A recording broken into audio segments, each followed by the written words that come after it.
Bonsoir à tous, merci d'être avec nous dans le 19-20. Voici les titres ce mardi soir en Aquitaine. On a fait ce qu'on a pu, dit le gouvernement, mais pour la CGT, le combat continue. Ford-Blanquefort, c'est fini. Le plan social a été validé. L'usine fermera ses portes à la fin de l'été. Que va-t-il se passer maintenant pour les 850 salariés? Réponse dans ce journal.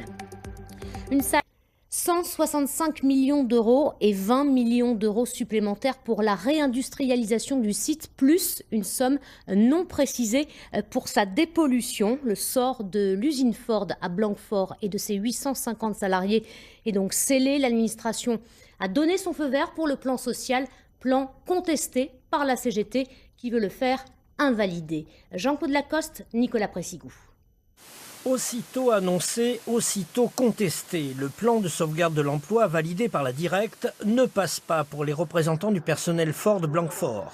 L'usine de boîtes de vitesse devra arrêter la production en août.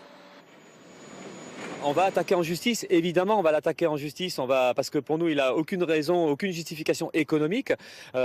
Donc on va l'attaquer, on va essayer de le faire invalider et on sait qu'on aura pas mal de coups de main ou pas mal d'arguments pour. Sur les 850 salariés, une cinquantaine seraient reclassés dans l'usine voisine GFT, filiale de Ford. Plus de 300 personnes partiront en pré-retraite et autant de licenciements prévisibles, des options inconcevables pour les syndicats. Les premiers courriers de licenciement économique vont intervenir dès le 1er septembre, septembre et octobre. Et c'est à ce moment-là qu'on va voir les difficultés de certains collègues à trouver une solution.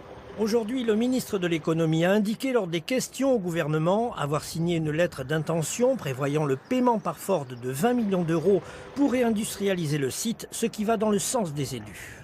Nous, ce qu'on demande aujourd'hui les collectivités territoriales, c'est que le groupe de travail qui a été annoncé par Monsieur le ministre se mette en œuvre le plus vite possible et qu'on ait de la pression sur Ford de manière à ce que nous puissions récupérer le terrain, le bâtiment et le matériel, les équipements, afin de pouvoir poursuivre une industrialisation du site.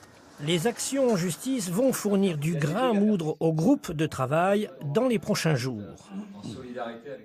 Autre